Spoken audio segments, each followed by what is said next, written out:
जय हिंद दोस्तों। तो कैसे आप सब, आशा करते हैं आप सब अच्छे होंगे, स्वस्थ होंगे, मस्त होंगे। तो चलिए आज का वीडियो आप लोग के लिए एसएससी सीपीओ का वैकेंसी के ऊपर है। वैकेंसी रिलीज हो चुकी है, आप तो कहीं पता चल ही गया होगा। तो उसकी मैं डिटेल बताऊंगा कि जो वैकेंसी निकल कर आई है, कितने पदों पर निकल कर आई है, इस फॉर्म को अप्लाई करने के लिए आपकी योग्यता क्या होनी चाहिए, आपकी हाइट कितनी होनी चाहिए, इस फॉर्म को भरने के लिए टोटल मैं जानकारी आपको बताऊंगा। उस हिसाब से इस फॉर्म को अच्छे तरीके से फिलअप कर सकते हैं। तो वीडियो को अंत तक जरूर देखें। अगर आप मेरे चैनल पर नए हैं तो चैनल को सब्सक्राइब करना ना भूलें, बेल आइकन को दबा दें ताकि मेरे द्वारा आने वाले वीडियो का हर नोटिफिकेशन आप तक पहुंचे। चलिए तो वीडियो स्टार्ट करते हैं।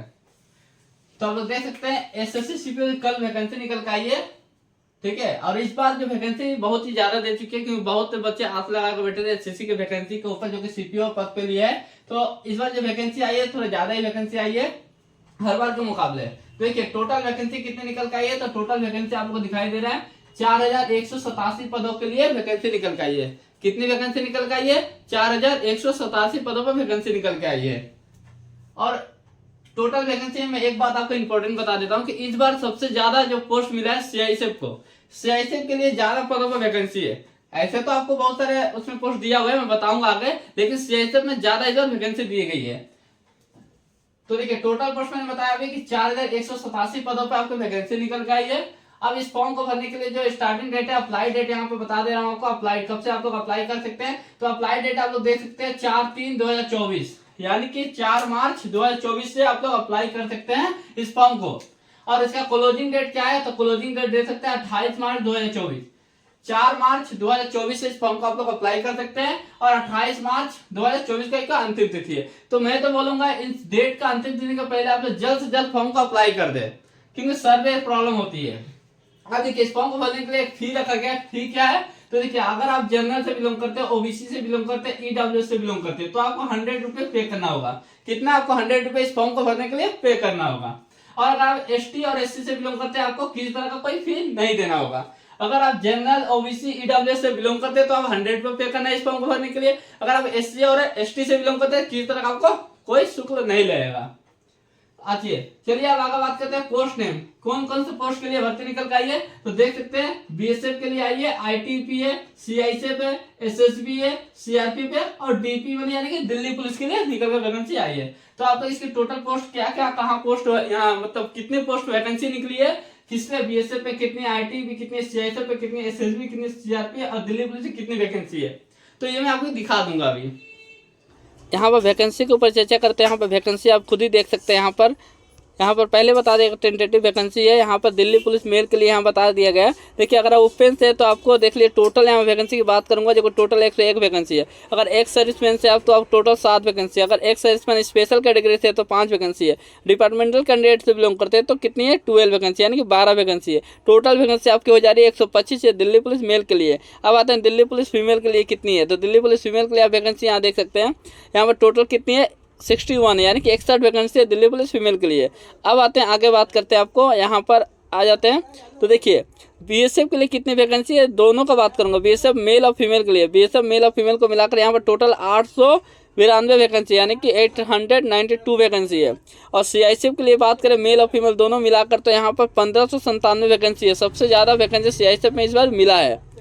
सीआरपीएफ के लिए कितनी वैकेंसी है, तो मेल और फीमेल मिलाकर आपको 1172 वैकेंसी है।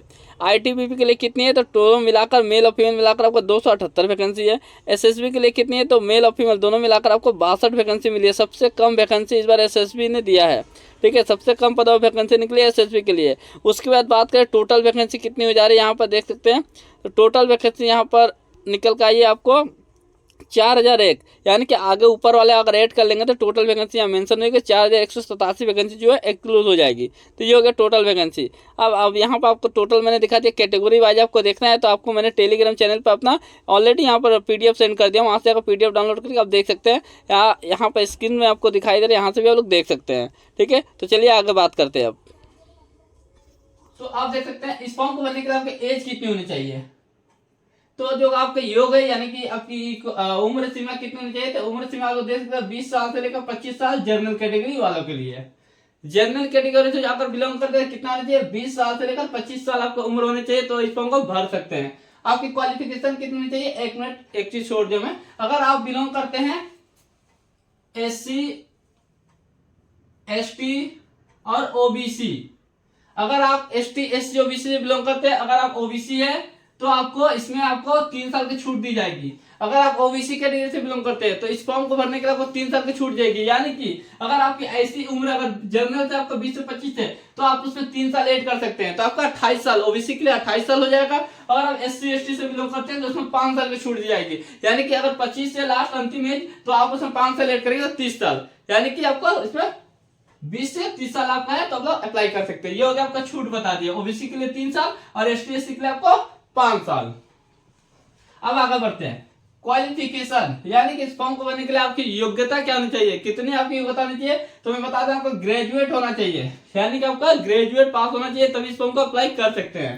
ठीक है, उसके बाद आपको बता दूं कि इस फिजिकल टेस्ट क्या होगा। इस फॉर्म को भर रहे हैं तो आपको इतने तो टोटल में बता दिया फॉर्म को अप्लाई करना है, कब इसकी योग्यता क्या, उम्र सीमा क्या। अब ये सब हो जाने के बाद सिलेक्शन प्रोसेस भी होता है ना, तो किस तरह से सिलेक्शन होता है इसमें, तो वो मैं बता देता हूँ। यहाँ पहुंचने से पहले मैं आपको यहाँ बता देता हूँ। देखिए सिलेक्शन प्रोसेस क्या आपका, पहले आपको एग्जाम प्रक्रिया से गुजरना होगा।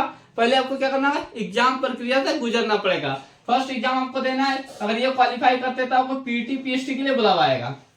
पीटी PST के लिए बुलाया जाएगा, तो आप इसमें आपका टोटल डिटेल्स क्या होता है, पीटी PST मतलब मैं बता देता हूँ। देखिए फिजिकल टेस्ट मतलब यानी कि आपको दौड़ चेक किया जाएगा, रनिंग कराया जाएगा कि आपकी कितनी क्षमता है रनिंग करने की। उसके बाद फिजिकल स्टैंडर्ड टेस्ट होता है, यानी कि आपका हाइट वेट चेस्ट नापा जाता है, तो वो कितनी होनी चाहिए इस विषय में बात करते हैं आगे।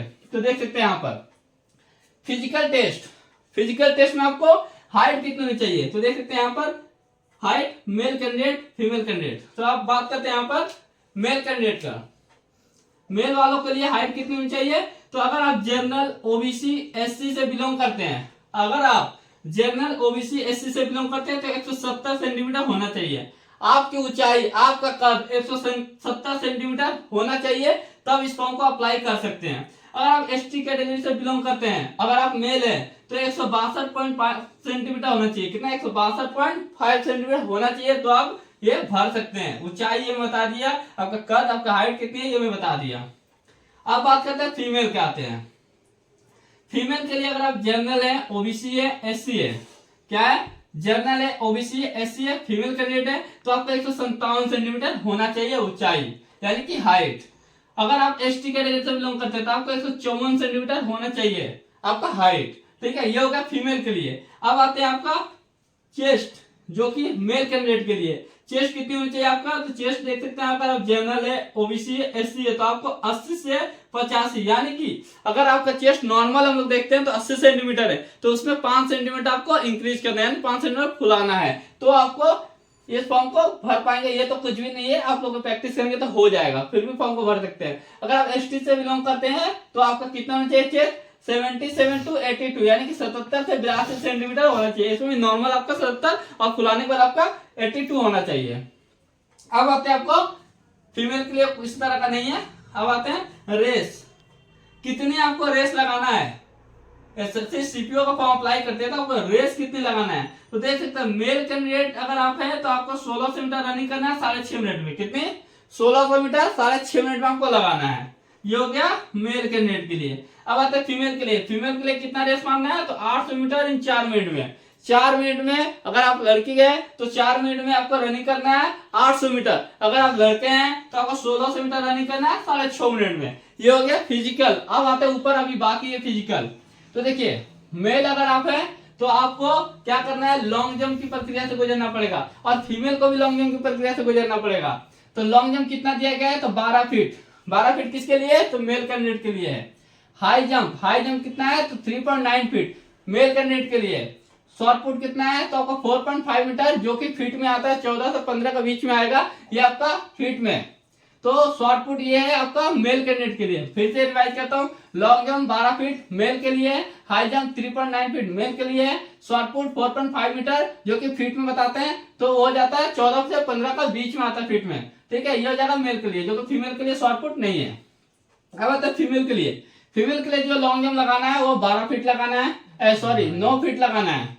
फीमेल के लिए लॉन्ग जंप कितना लगाना है, 9 फीट लगाना है।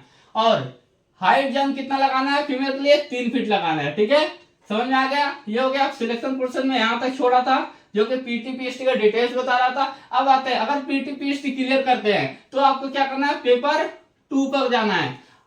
यहाँ के बाद पेपर 2 क्वालिफाई कर लेते हैं, तो उसके बाद आपका मेडिकल और डीबी होगा, मेडिकल और डीबी होगा, ये क्वालिफाई कर लेते हैं तो आपका ज्वाइनिंग हो जाएगा। तो ये रहा टोटल सीपीओ के ऊपर मैं डिटेल देती हूँ। अगर किसी तरह का अभी भी आपको डाउट है तो आप मुझे कमेंट करें, उसका टोटल जानकारी मैं दूंगा, कमेंट कर रिप्लाई भी करूंगा। वीडियो अच्छा लगा तो ज्यादा शेयर करें। चलिए मिलते हैं नेक्स्ट वीडियो के साथ। जय हिंद, जय भारत।